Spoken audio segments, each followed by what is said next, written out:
Mike, has it been spinning around your head 1,000 times Monday afternoon? You relived every kick, every minute of that game to try and work out what went wrong? Yeah, I think your initial reactions after the game, you want the game the next day to correct the performance. We had a really good discussion as a group on Wednesday. Still really angry with the group, if I'm being completely honest, and I'm expecting everyone is expecting a much better performance on Saturday. How did that group take it? Because it's a young group. I mean, it could be quite in your career, I suppose, a defeat like that, when you're at the age that some of those players are, can be quite damaging, if you like, in the long run. I'll be honest with you, the kind of discussion I had with them, I didn't give them much opportunity to have an opinion. As I said, I was angry, disappointed, embarrassed. I didn't see it coming, and for whatever reason it did come. So yeah, they've been left under no illusions, the expectation for the last 6 games. And they've been left under no illusions that that performance won't be tolerated. Luca and I spoke after the game as well and said you will probably get the brunt of the criticism, but the players do have to hold their hands up. And it wasn't as if they weren't told what to do, and then when they went out on the pitch, they didn't execute what you told them to do. And I've taken the team obviously early in the season and for this period, and it's the first time that I feel I've been let down. But ultimately, I also feel I know that I'm the head coach of the football club, and ultimately, it's the performances and the results will ultimately land at my door.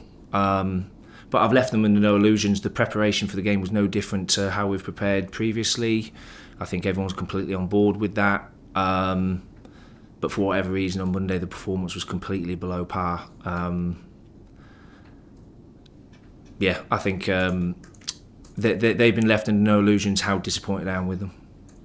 Do you look back at it, and there was, I think, when everyone's been analysing the game during the week, there's been some surprise you didn't pick the same team that you picked at Cardiff on the Friday?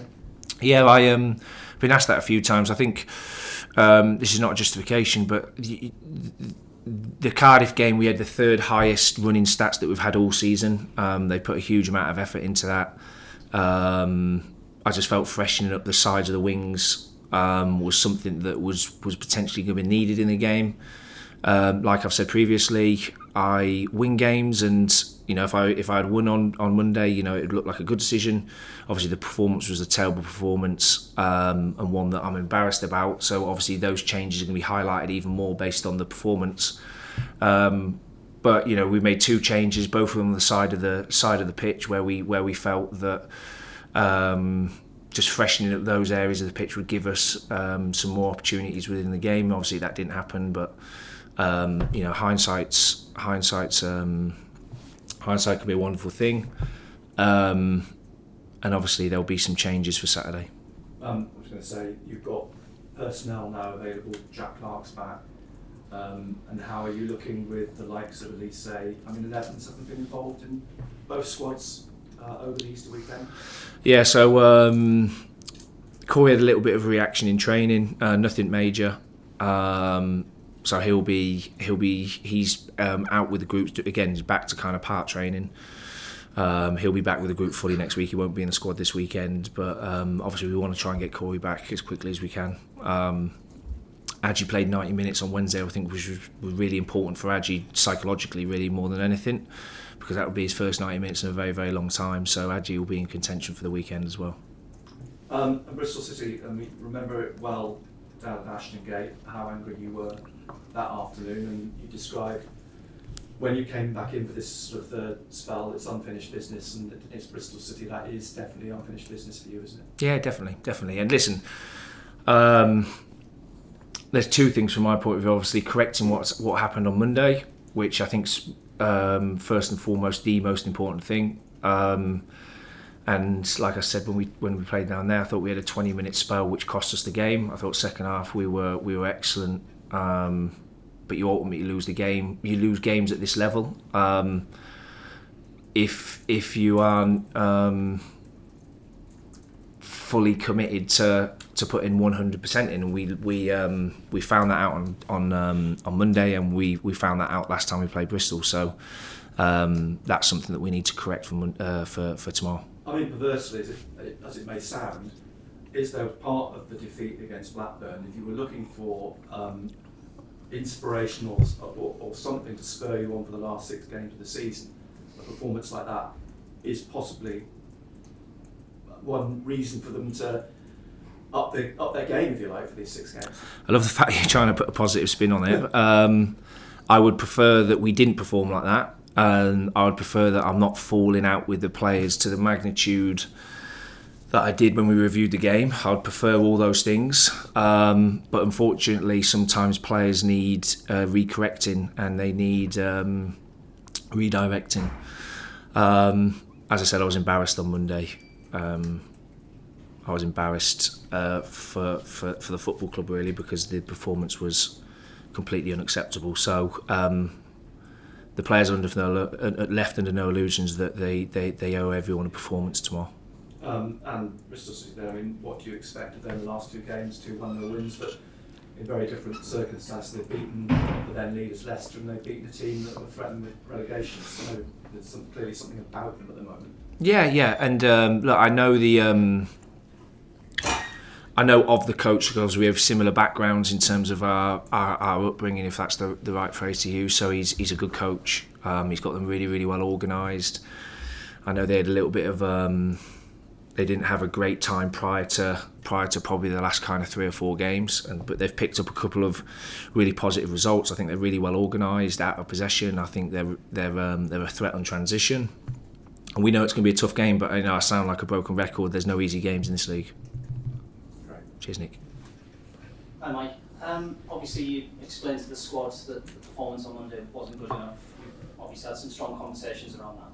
After that, how do you get the positivity back in the room to make sure that on tomorrow's game that they're in a good positive mindset to go after the game? We've had 2 days executing a game plan, making sure they're completely clear on it. We've had 2 days of not just group discussions but individual discussions to make sure they're completely clear on it. We had a conversation this morning to make sure there's complete clarity in terms of the expectation and the expectation around correcting what happened 5 days ago. And ultimately, they've got to turn up tomorrow and put a performance on, because I didn't see that coming. You know, the football club didn't see that coming, especially after Friday. And I've taken the team for a number of games now, and I've never ever pointed the finger at the group ever. But on this occasion, I am pointing the finger at them. So they've got to show a better reaction. And obviously, if you're going to take any positives, I suppose Jack Clark being back around the starting 11, you know, you've missed him for such a long time. You know, are you expecting that these last few games of the season that he's going to have a positive impact? I'm expecting the whole group to have a positive impact. There's 6 games, and the whole group are playing for Sunderland Football Club, so not just Jack. The reality is there wasn't any individual performances that I can highlight from the last game. So they're all under the watchful eye, not just Jack. So they've all got 6 games where they've got to be a lot more positive what they showed in the last game. Obviously, it's been a difficult season, a turbulent season, and there's a sense among fans that kind of the air's gone out of the room a little bit. If you think, you know, comparisons to this time last season, what do you say to that? These people that think that the club's in a bit of a rut at the moment.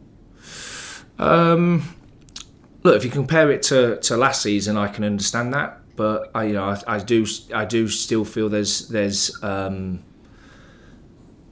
when we do reflect, there are some positives. You know, Chris Rigg's made his debut season, and I think everyone should be excited by Chris Rigg as an example. I think it's another season for some of our young players in terms of the physical robustness of the league. So I do think there are definitely some positives to take when the dust settles and we all reflect. I think there's also some things that ultimately we need to reflect on that we know that we could have done better. But the football club will do that. They've shown that in the past. And like I said, my focus is the next 6 games, because you know what the reality is. If we win the next 6 games, the whole place feels a little bit better than what it does at the moment. So my focus is the next 6 games, making sure whoever I select perform a lot better than what they did on Monday. And that last 6 games, how much is it to play for? Is it an opportunity for kind of younger players to get a run out for players who are probably, more on the fringes of the starting 11 to make a claim for a starting spot? What do you see these next 6 games as being? They've got everything to play for. This is Sunderland Football Club. This is we're not experimenting with young players. We're not gonna give young players opportunities if it's not deserved. And on the flip side of that, players won't play if it's not deserved. And I've had that conversation with the players this week, that if they feel that the next 6 games we're just gonna kind of coast into the summer, they're somewhat mistaken. So we're aiming to get maximum points as we always do. We represent this football club the way it should be represented, in terms of it's a magnificent football club. We know we've let people down on Monday, and ultimately, our focus is on the next game, which is correcting what's happened previously.